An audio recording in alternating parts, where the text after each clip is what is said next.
In Perspective, episode 113. Hi, everyone. Welcome once again to In Perspective. I am Bob Branco.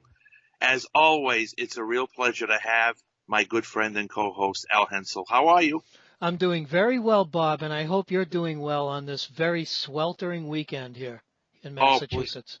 Plans to be 100 degrees with a feel like of 106. I'm not looking forward to it. I love it. I'll be out as much as possible over the weekend. I don't envy you. Anyway, first of all, let me thank those folks who allow In Perspective to be aired on the media outlets, especially 195 The Globe. Thank you, Dennis Sumlin, for making sure that we are aired on the talk side. And also, many thanks go out to my website designer from JS Web Solutions, Jacqueline Sylvia, for making sure that our podcasts are archived. Just go to www.brancoevents.com and click down until you see Branco Events Podcasts. Click on that, and you will see our archived shows from latest to earliest. Merci, Jacqueline. We appreciate you. There is a special anniversary coming up this weekend, and I think most of you know what that is, the 50th anniversary of the lunar landing. And I remember that event very well. It was a Sunday night, and I was fascinated that the Apollo mission was about to land. I watched the whole thing with my mom. I remember when Neil Armstrong said the Eagle has landed, and then about an hour later, he stepped onto the moon. We watched him climb the ladder slowly, because there's hardly any gravity up there.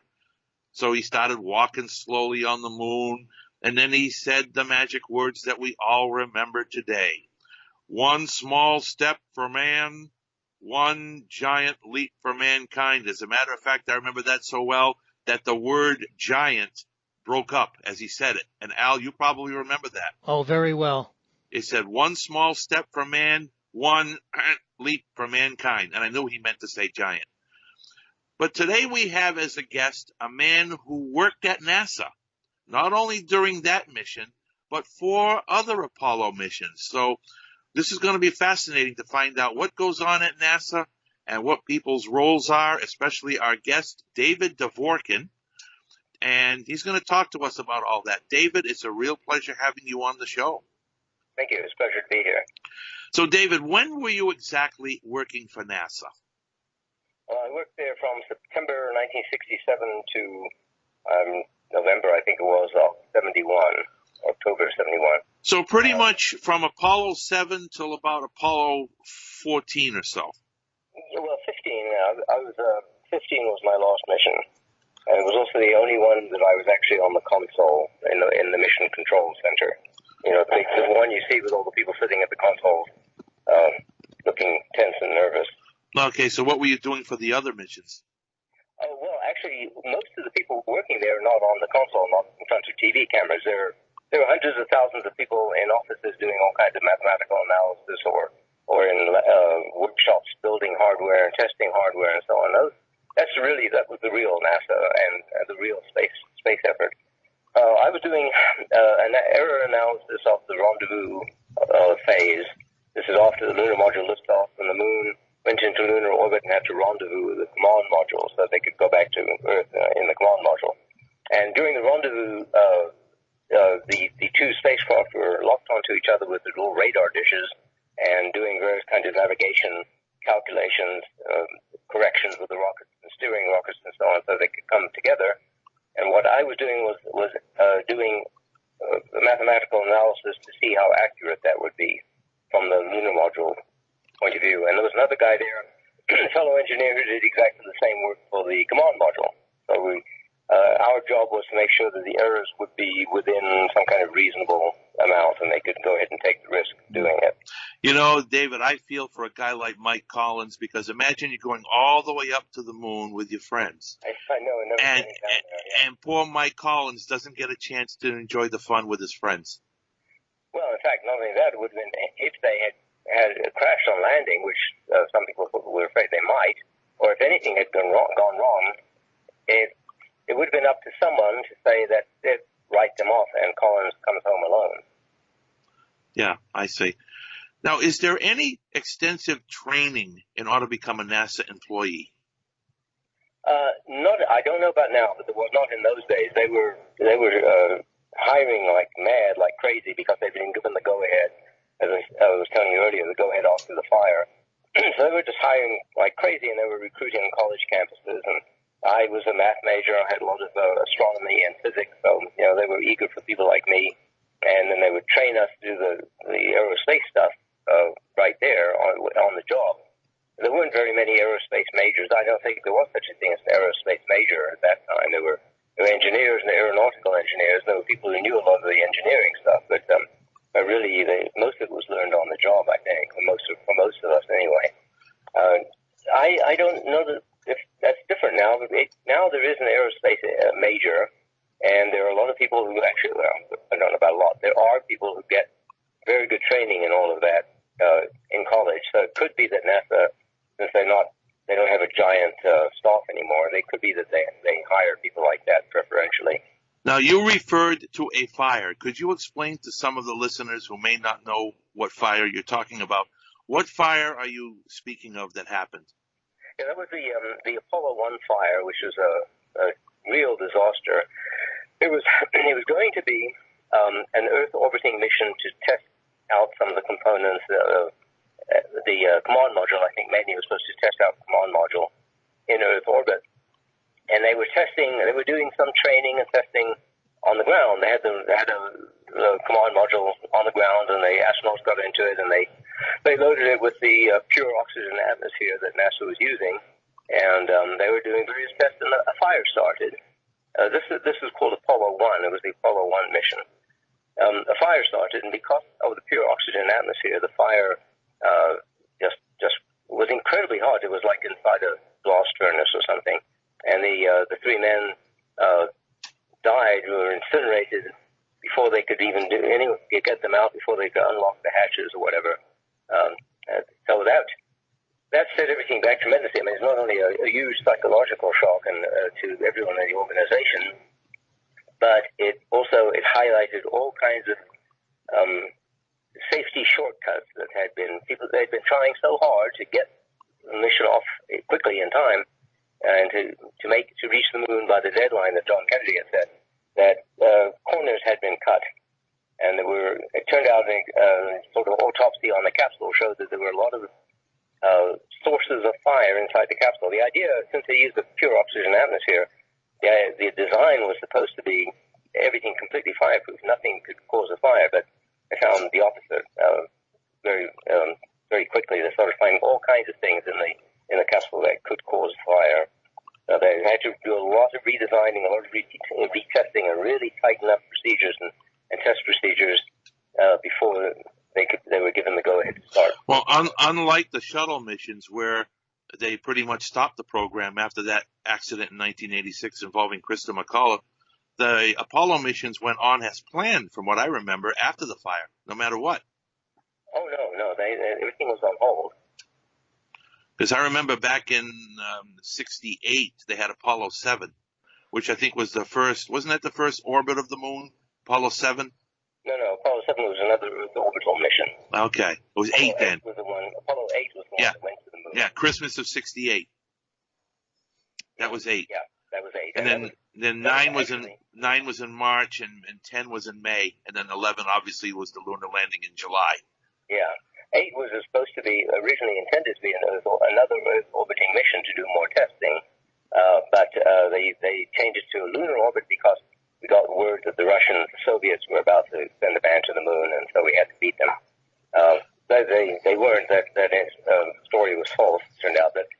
But at that point, once they got permission to go ahead, there was supposed to be 2 months between launches, and we're really hurrying it up. I have 2 more questions before I turn it over to Al. And this is just an observation that I'm having, but why do you suppose that we had to beat the Russians to the moon?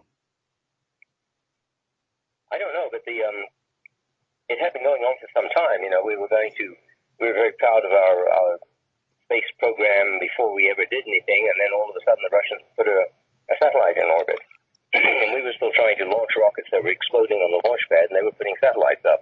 I see. Very, it was very embarrassing to us because we considered ourselves to be the technological leaders of the world, and the Soviets were beating us. And then they put man in orbit. Well, we still hadn't even done that yet. And my last question for now, and I'll get back to you shortly, obviously, is when you first started working for NASA, and even prior to that, did you ever think that we would actually land on the moon? Oh, of course, yeah. I was a science fiction, space travel freak from the time I was a little child. One of my goals as a little kid was to own a spacesuit, and when I grew up, I wanted to be a spaceman and go into space. And, I thought it was all wonderful.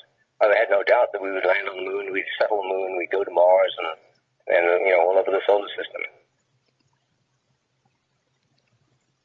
Okay, Al? David, yeah, thank you.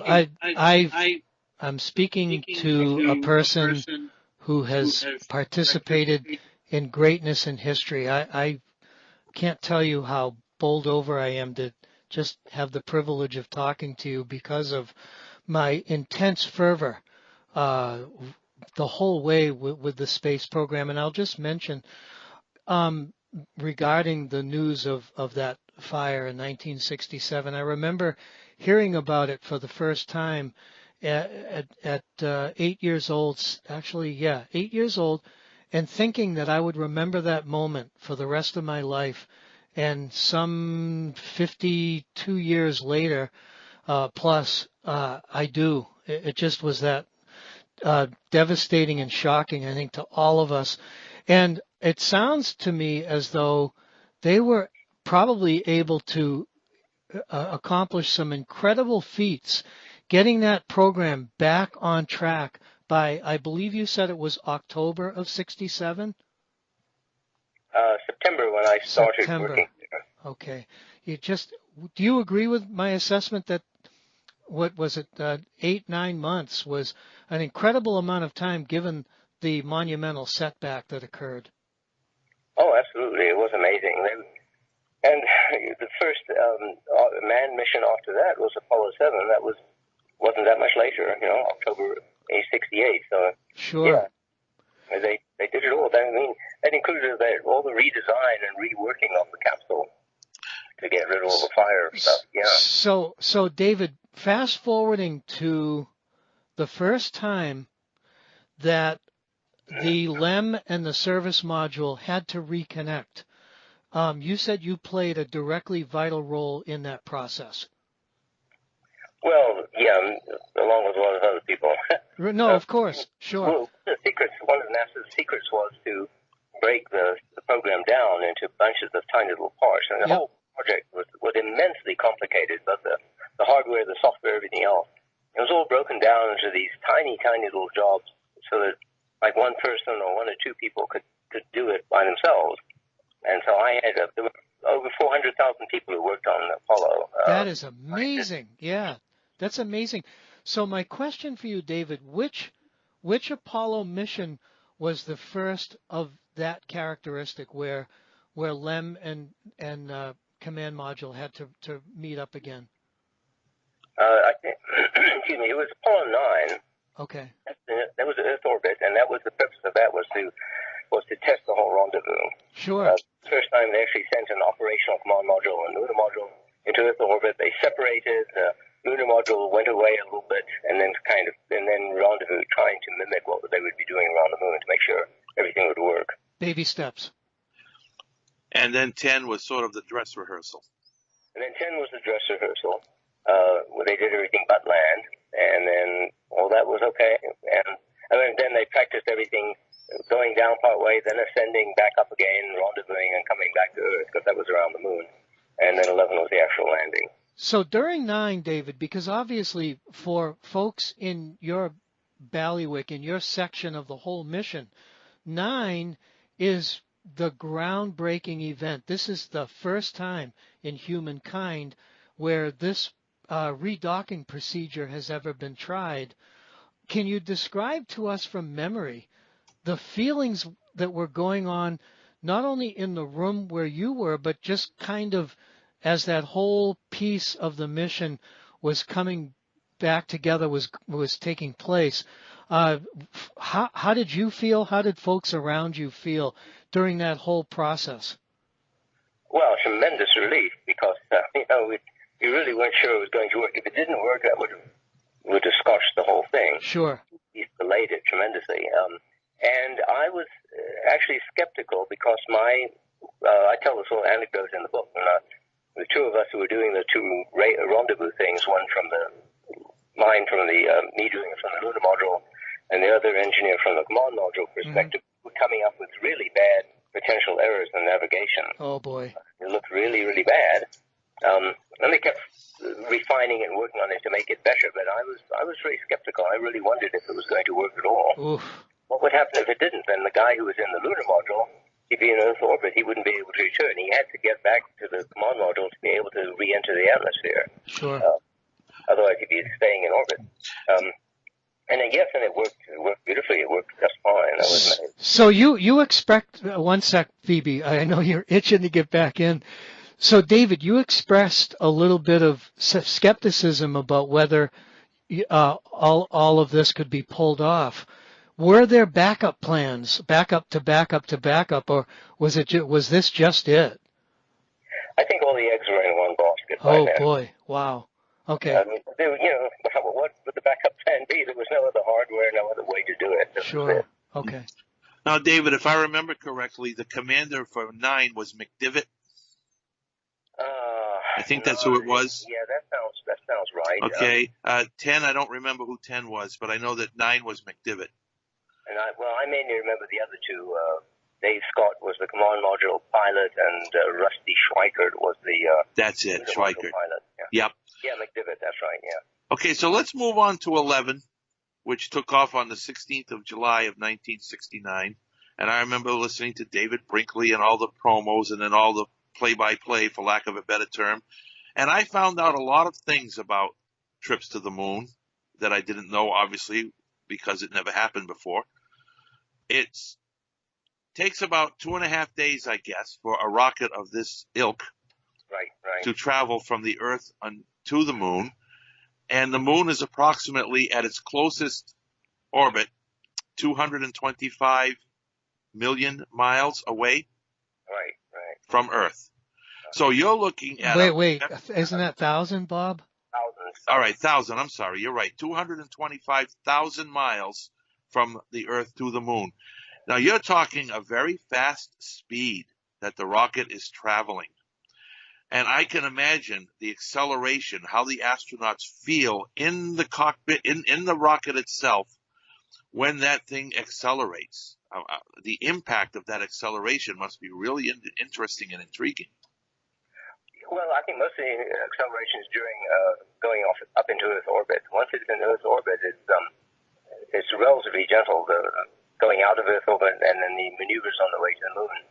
In fact, well, I found out when I moved later to Martin Marietta and worked on the Viking Mars lander, which is unmanned, how much faster that was. I was amazed when that thing took off. Those days, they don't even bother with orbits in some unmanned missions. They take off and they're right into space, and they're going past the moon in a matter of hours practically, because there are no humans on board, so they don't have to worry about the G-forces. And sure. Yeah. There's no much less delicate equipment because there's not all the life support equipment on it. Yeah. So we landed at about 9:00 p.m. Eastern time on that Sunday, July 20th, and I think Neil Armstrong stepped on the moon at about 11, if I'm correct on that. That sounds right. Okay. Al, you might back me up on that because you were watching yourself. Yeah, I think that's pretty darn close, BB. Okay. And, of course, after Neil stepped on the moon, Buzz Aldrin stepped on the moon also, and they spent about 3 days exploring it while Mike Collins was orbiting it as a command module. And it was so interesting at the time. I was just so much in awe that Americans especially were able to accomplish this feat for this country to land on the moon. The only thing I kept wondering about at the time was what we were going to gain from this. Why was it so important that we go to the moon? Maybe you can answer that, David, as a NASA guy. Why was it that we needed to go to the moon in order to further expound on our space program? Well, for me, the importance is emotional. I won't try to justify it on my personal level. I just, as I said, I was a kid who wanted this. I always wanted human beings to be in space, everywhere in space. I think it's just emotionally thrilling. But the spin-off, the effect that this space program had on Earth is just incalculable. Basically, our computer technology, the development of software and hardware, communications, medicine, material science, even management techniques, just were pushed ahead by decades compared to what would have happened otherwise. And if the program had continued, we would be technologically far ahead of where we are now. We would be now where we probably will be in like 50 or 60 years. It's all invisible. It's all behind the scenes. It's all integrated into the world around us that we don't know about. I mean, you hear about Tang and razor blades and all that. David, Velcro too. Velcro was one of the big ones, I guess. Yeah, for obvious reasons. But the things like computer technology and manufacturing techniques and material science and medicine, those are the big ones. Those are the ones that have completely changed our world. So, David, why is it that we haven't gone back, and is there a need to go back? Well, I think, as far as I can tell, it's purely political. People lost interest in it. I think it was the bright, shiny thing for a while, and everyone just kind of lost interest and got bored, as people do. And I think going back or continuing ramping up the space program again would have the same beneficial effect that we've seen before. And obviously other countries think so. I mean, China has a really serious long-range plan. They're not going for the spectacular one-shot. They have a very serious plans about space stations and lunar settlements and just keep on building and building. And I think they know that this will help push them to world leadership and world domination. So that's a good reason for the rest of us to do it too, So what was your particular role that famous night, July 20th, 1969, when Buzz and Neil were up there landing? What exactly were you doing? What was your part of the team? I was not, at the time of the landing on the moon, I was actually in the backup mission control center. I was not on active duty at the time. I had done my work basically as all the analysis, the error analysis, and I was just ready to watch and wait along with everyone else. But what the mission control room, the big thing you see on TV with all the consoles, they actually had two of them because it took so long. It took a long time to get it ready for a mission and then to clean it up and refurbish it after a mission. And since they were planning one mission every 2 months, they didn't have time to do this. So they had two separate control rooms, and they would alternate. And so they had the spare one, the extra one, was not in active use for Apollo 11. So what they did for us at work was they opened it up and let a bunch of us crowd in there. And they opened it and they piped in the live feed so we could listen. So we're all sitting there, all of us in the dark, crammed into this big room, just listening to the dialogue, the conversation going on between Houston and the LEM as it descended. And we listened to the whole thing and heard it all right there live. But we couldn't see anything. I mean, there were no TV screens. It was just just the sound. And then when he said the Eagle has landed, everyone jumped and cheered and clapped hands and all that. And we went back to our offices and back to work on the next mission. Mm-hmm. Okay, go ahead.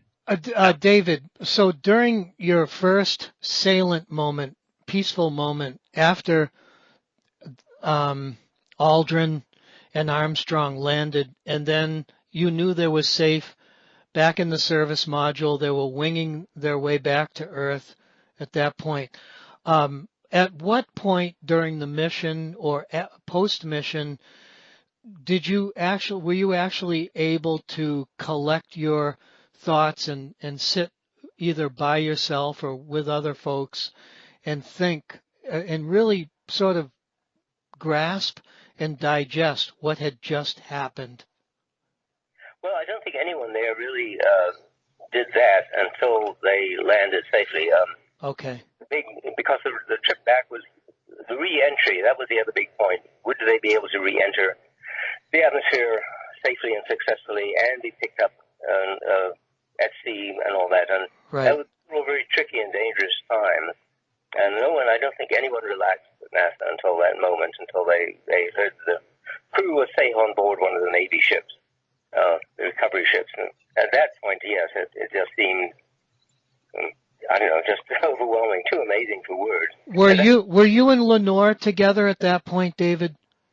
Was I in what? Sorry? Were you and Leonore together at that point? Yes, we were married. In fact, we had our baby already by then. So tell us the first moment then that you were able to celebrate once the smoke cleared, everybody was back, quarantine had been completed, everyone was deemed to be safe, etc. Give us, obviously without getting too personal, but what was that first moment with Leonore and family like? Well, maybe Leonore remembers better than I do. I don't remember anything particular for us. I mean, I was pretty exhausted by then. Everyone was. Sure, understandable. I should tell you that when at the moment the capsule splashed down in the ocean, everyone at NASA was then relieved of duty because then it became the Navy's responsibility, and NASA had let everyone go, and they had what they called splashdown parties along all the hotels nearby. Oh, interesting, yeah. With giant amounts of alcohol and food and sure. blowing off steam. I have two more subjects to bring up quickly before we take calls, and right now we have 3 calls on the line that would like to talk to you, David. Okay. But before I bring the callers on, a lot of people out there are cynical when it comes to the moon missions. As a matter of fact, somebody wrote a book called We Never Went to the Moon.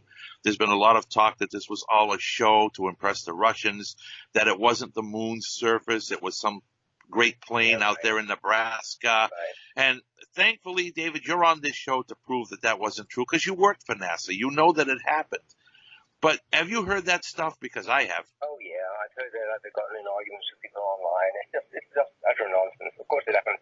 There are people who deny all kinds of things. There are people who think the Earth is flat and the Holocaust never happened. You know, anything at all. Someone will say it never happened.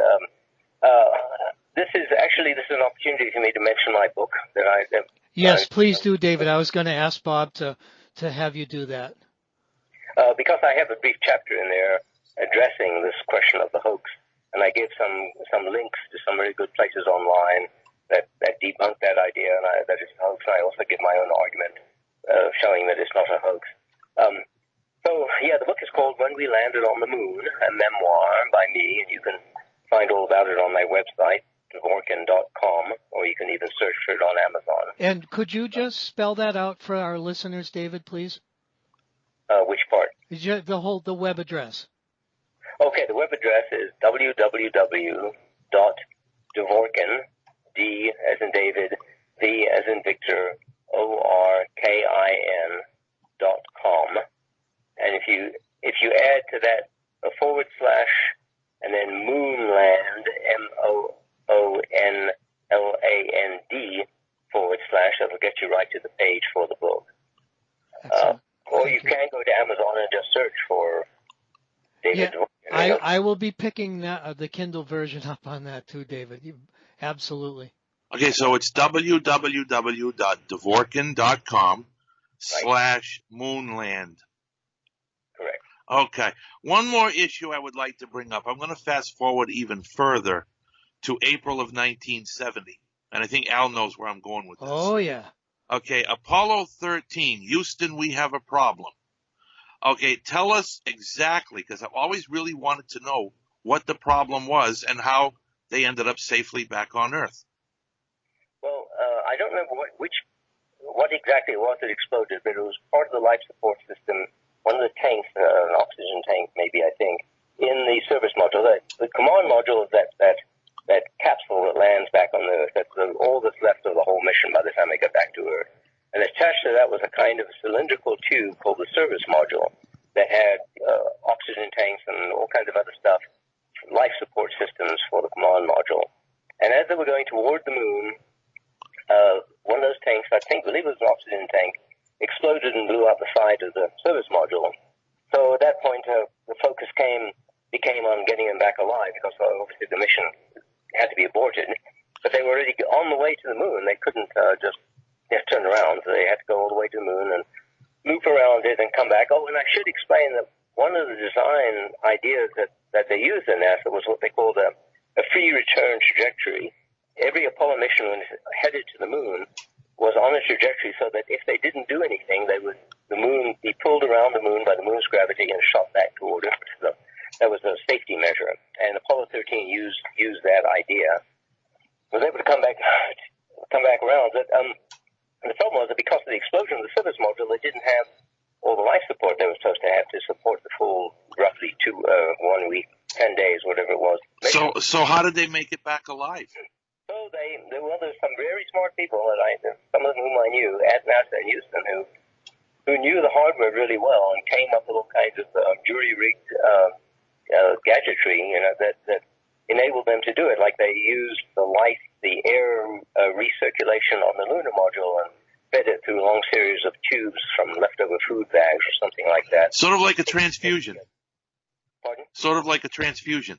Yeah, and they fed that into the command module, and they do all kinds of incredibly clever things that people were just coming up with on the fly and sending them up as messages. Unfortunately, they had radio contact and saying, try this, and they used the lunar module rocket for some of the maneuvering.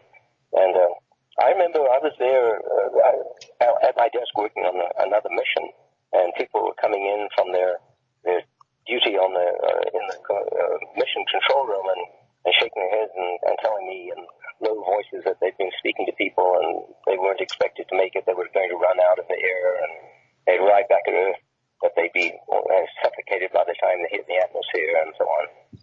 And it's just, I think they must have made it with just minutes to spare, probably, of oxygen. All right. I do want to bring callers on the line. We have 3. So are you ready to take calls, David?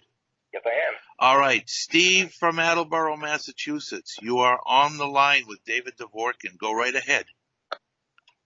Hi, David. I was 6 years old when Apollo 11 landed. I honestly say I don't remember it. I don't know if it was because I don't remember it or they didn't let me stay up. But I remember all the Apollo missions from that point on. I remember when they played golf on the moon. As a kid, I think, I don't know the reason, the politics and all that, but I think it's wonderful. It's because it sparked in that era so much imagination, sci-fi, science, medicine, as you said. And I commend you for serving our country because you were one of them who's done that. But I was just thinking, and you addressed the hoax thing very well because, like you said, some people think the Earth is flat. But what amazes me, because I used to be a programmer in the old days, in the early 80s, so I'm just curious, like, how there was so much brain power in there, like you said, all the cogs in the wheel, but I'm just curious, like, especially for other listeners who are thinking of computers, like, what were the computers like? Because it was not like this today. Yeah. Well, the onboard computers had less power than probably a standard watch does or phone now, and they were all programmed in machine language and very ingenious coding that squeezed everything on board. What we worked on was what were considered immense computers for the time. I did most of my work on the UNIVAC 1108, which was considered a very good scientific machine. And there were some IBM 360s, I think, as well at the Space Center. So those are, did they use punch cards at that? Yes, yes, it was all punch cards, no monitors. Everything was punch cards. Some things were done on tape, was stored on tape. But, yeah, we did everything on punch cards, and it was miserable. There were giant machines and giant air-conditioned rooms. You handed in your giant stack of cards, and then you got the giant stack of paper back that you had to go through and try and get all the data out of it that you needed. Or if you were coding, it was all Fortran. All the coding was Fortran. A giant stacks of paper for the source code as well. We still can people hear me? Right? Go ahead, Steve. Sorry. I just was going to say, it wasn't like instant, like today you just tap, like you can get it right up. You had to wait a little while for the result. Oh, you had to wait for hours, yeah. Yeah. You had to wait in line for the punch, to do your punch card. One of your machines on your floor. Yeah. I'm going to get your book and read it tomorrow for the anniversary. I think it's great. Great, thanks. There you go, David. You made 2 sales in one program. Great. Maybe 3. I'll think about it myself. Yeah, go ahead, Steve. If you had told me when I was a kid that I would meet someone from NASA that would design a cover for my 2 sci-fi books, I would have thought that was out there as a kid. Remember, there are 400,000 of us, though. Now, Leonore, you wanted to say something, Leonore. If you want to, go right ahead if you want. Can everybody hear me okay? I can. Yes. Okay. All right, good. Well, you asked about, how we felt personally after the success of the mission and so on. And I have to say, I honestly don't remember.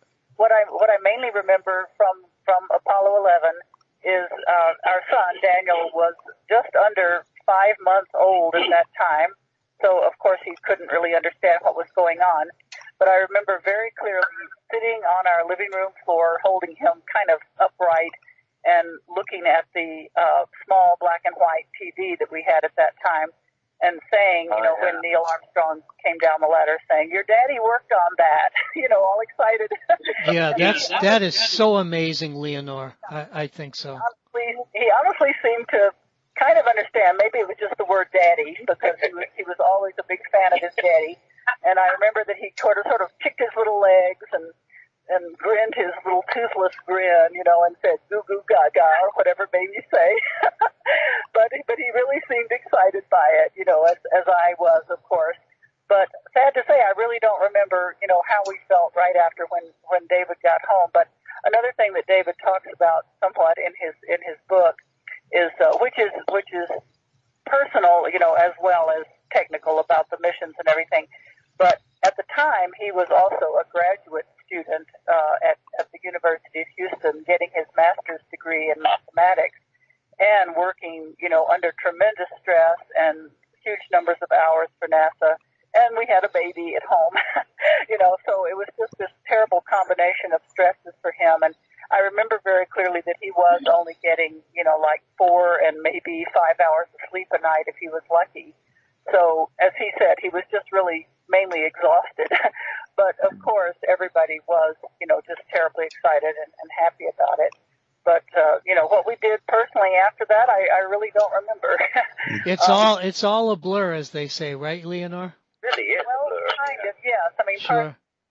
but I do remember that what I described, sitting on the floor and holding Daniel up to the screen, and how exciting that was. And if I may, I just want to correct that thing about what Armstrong said.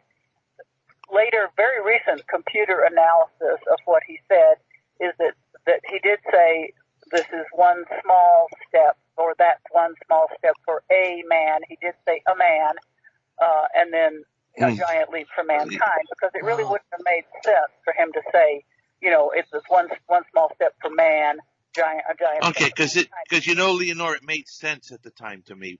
One small step for man.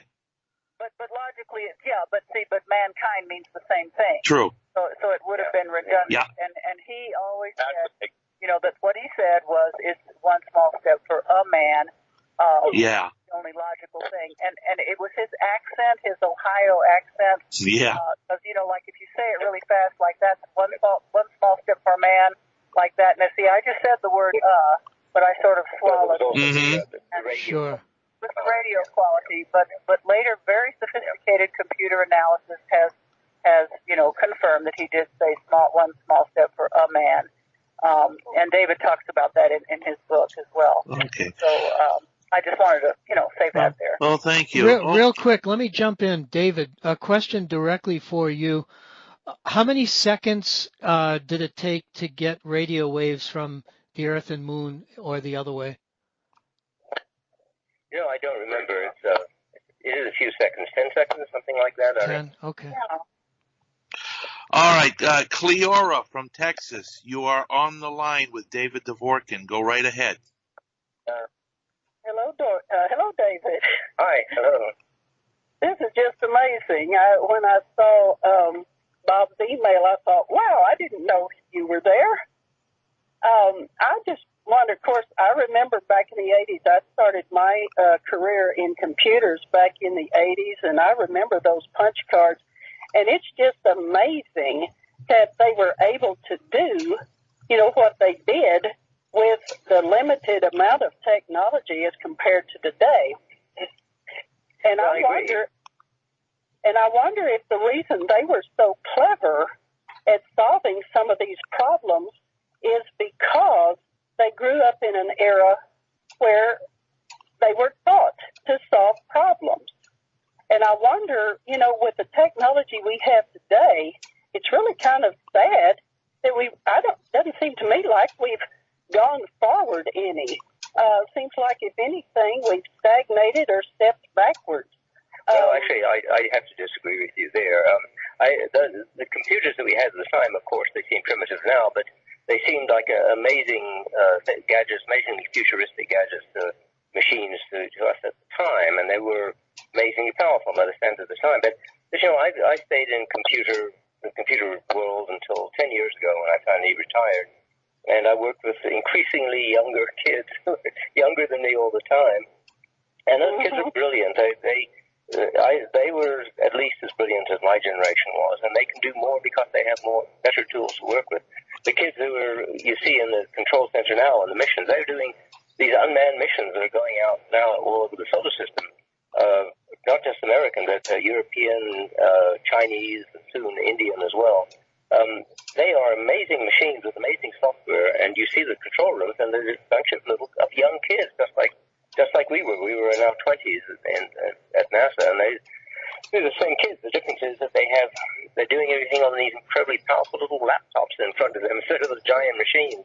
But they're brilliant. They're brilliant people, and they're doing brilliant work. I have enormous respect and admiration for the young. And what you say, the thing you say, that's what my parents' generation said about my generation.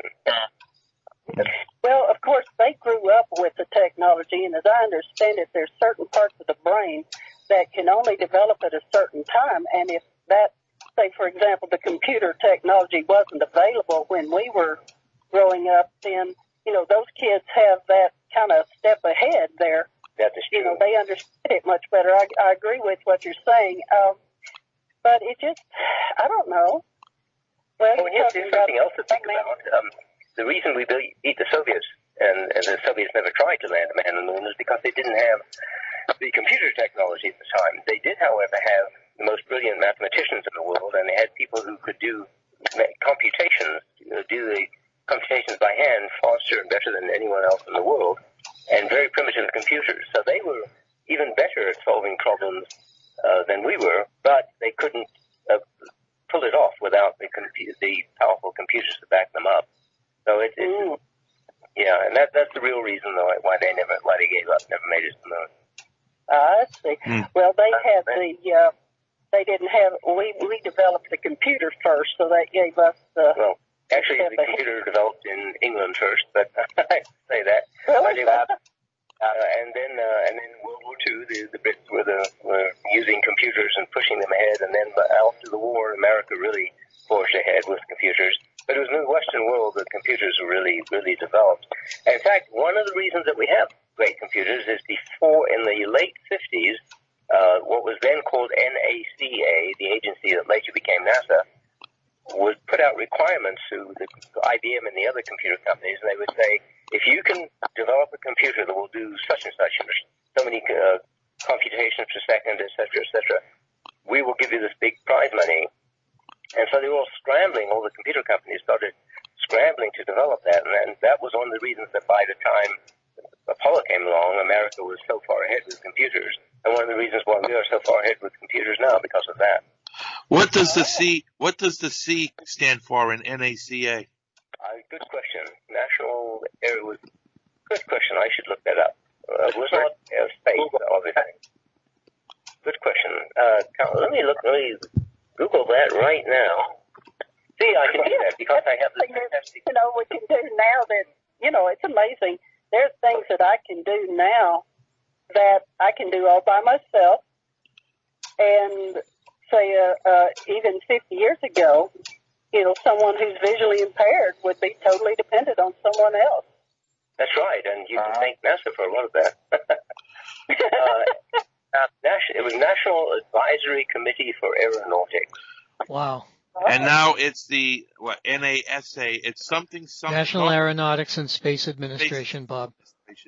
Okay, great. Okay, we have another caller. Before we continue, David, because I can't let this one moment, Bob, go by without plugging why we need to be out in space. I remember thinking about this too after Apollo, probably 8, when we first orbited the moon that Christmas Eve of '68.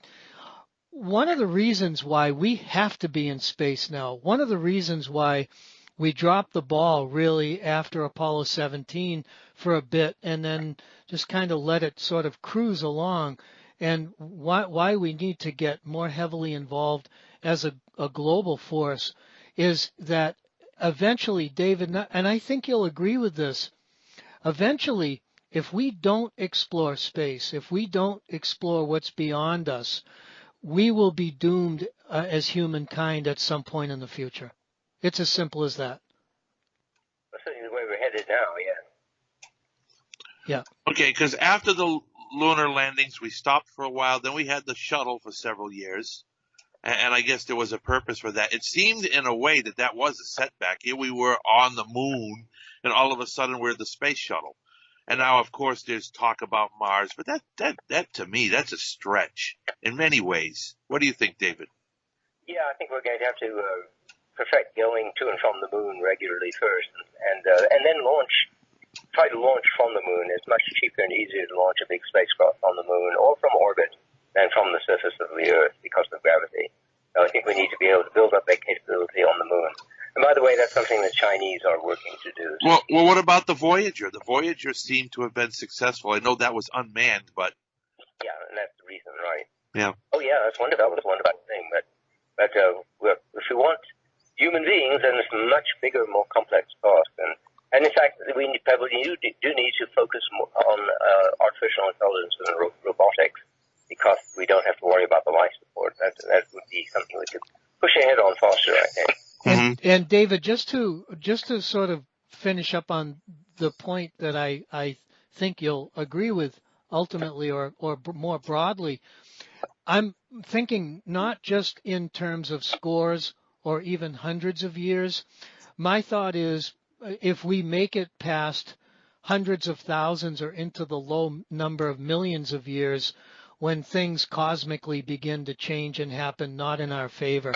I guess I'm kind of way up at that point. If we don't get a good start, at some point we're not going to have the technology to be able to do anything. And if we keep sitting on our hands after 100,000, 10,000, 100,000, a million years from now, we're just going to get caught flat-footed as a human race.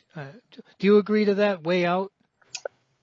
Yeah, and in fact, if you take the long view, then that's good because then you don't have to worry about the speed of light. At this point, there's no way we can travel to any but the very nearest stars in a reasonable amount of time. Sure. But if we keep on going further and further out, eventually we'll be able to reach the nearest stars, establish civilization there, which would then be able to go on to the next nearest stars and spread very slowly but steadily. And within 100,000 years, we could have the human sphere in space could be enormous. Do you believe, David? I'm sorry, Bob. Very quickly, do you believe in extraterrestrial intelligence developing along with us at this point in time? Well, it's not a matter of believing. I mean, I can't say that I believe or disbelieve. I think it seems very likely to me because now we know that there are millions or perhaps billions of planets in our galaxy alone. Sure. We're quite sure about that, and so the odds are enormous that millions of planets are capable of supporting life. And we also know that life does tend to develop. We've now seen the precursor molecules for life in space and around other stars. We know that our stars are not unique, so that life would probably develop wherever it can. Good, I agree. Very likely there is life of some sort all over the universe. And therefore, it's likely some of it is intelligent. All right. We have another call on the line. I'm not sure who it is because they checked in the middle of the show. So it is your turn now. You are on the line with David Dvorkin. What is your name? Caller number 3.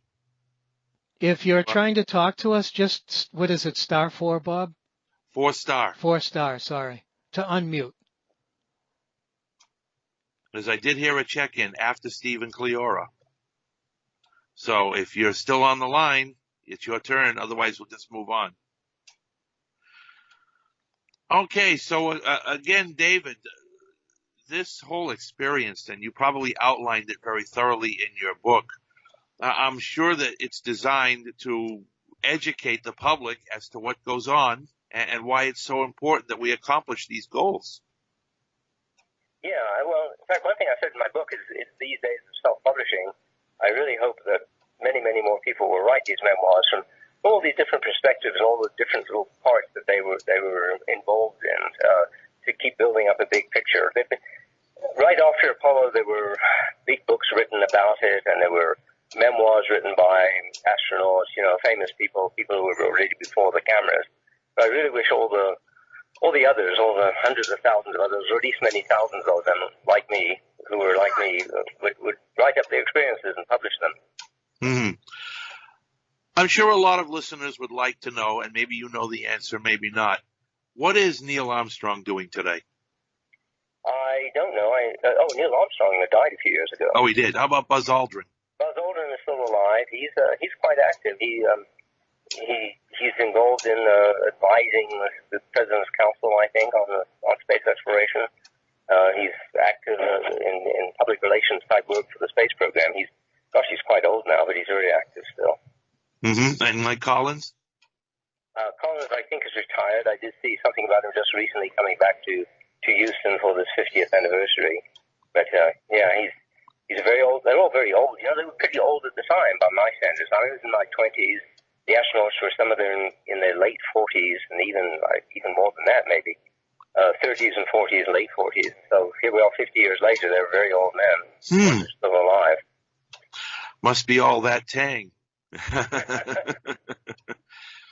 Well, it's always an honor to talk to somebody from the program because I don't know anybody who's worked. You're the first person that I think I've met in my entire life, David, who actually worked for NASA. And so this is an honor to have you on the program and to talk about all of your escapades with the program.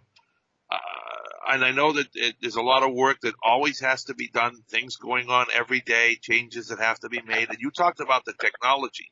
Can you imagine, David, if we went to the moon today with all the technology at our fingertips nowadays? I mean, what would it be like, in your opinion, to handle that whole mission today? I think it would be cool. I keep thinking about the computers, the amazing, powerful computers they have. It would be so much better. Everything would be so much better. The control would be so much better. The communication would be so much better. And the hardware that the astronauts have. The basic problem, however, right now is still getting mass off the Earth. Basically you have to build a giant rocket and expend huge amounts of chemicals just to get a relatively small amount of mass into Earth orbit. And from there on, everything is pretty nifty. But that's what I really want to see the world working on is space planes. The shuttle didn't turn out to be what we had in mind originally. It was supposed to be a real space plane, but the materials and hardware weren't really up to it yet. But nowadays, we are starting to get there. The United Kingdom and China are both working on real space planes that would take off like a jet plane from a runway, turn into a rocket, go into orbit, and then eventually come back and land and be completely reusable. That's what we need right now. Everyone needs to be working on that. So, David, what did we have in mind with the shuttle? Exactly what were we supposed to be doing with the shuttle? Well, the idea was to have, so it wouldn't be so expensive like the giant rockets we were using, like the Saturn V. It was supposed to be a relatively cheap way to get lots of mass into orbit. And the original design that I remember they were talking about when I was still there was it would be 2 stages, and both would have wings. The one you remember, the shuttle that everyone was familiar with, the first would be the second stage. And the first stage would be a much bigger version of the same thing with much bigger wings. It would probably take off like a rocket, but then the first stage would detach and fly back down to Cape Kennedy for reuse. And the second stage would do the same. They would have both, ideally, the original idea was they both have jet engines somehow folded up into the wings that would be able to unfold, or the upper stage would unfold falls off, it re-entered the atmosphere. So it could fly back and land no matter where it entered. It could enter the atmosphere anywhere and fly back to Cape Kennedy. And then that, and the originally the idea was it would have some kind of heat absorbing or resistant paint that could be painted on the shuttle, so that it would some of it would burn off during re-entry and it would just be smaller. It would be sprayed on. None of this really could be developed. They tried, but no one could come up with materials for this. So we ended up with basically a giant rocket and a small space plane at the top that was good, but it wasn't anywhere near as cheap. It wasn't as good as it was supposed to be. But we're getting closer to it now, the work that's being done. So the shuttle was a good idea, but it was ahead of its time, it turns out. In your opinion, David, are we anywhere close to accomplishing some reasonable facsimile of hydrogen fusion and superconductivity at this point? It's always 30 years away, apparently. And it is. I keep reading more, reading about possible breakthroughs in the fusion, but it's always just possible and works possibly in a lab. And superconductivity, it still requires some kind of very powerful refrigeration. Mm-hmm. We don't seem to be any closer to room temperature. Okay. Superconductivity, which is what everyone wants. So we're still chasing it. We are out of time, and David, just quickly, your website again so people can purchase your book. Okay, it's www.dvorkin, DVORKIN.com. And if they can go to that website, they will find everything there, including all of my books. All right, David Dvorkin, it was a real pleasure and an honor to have you with us on In Perspective today. And hopefully people will buy your book and learn a lot more about what goes on with the space program, what went on back then, and what's going to be happening. Okay. Thank you very much, David. Thank you. And we hope everybody has a great week. Go safely, travel with God, and we hope to see you all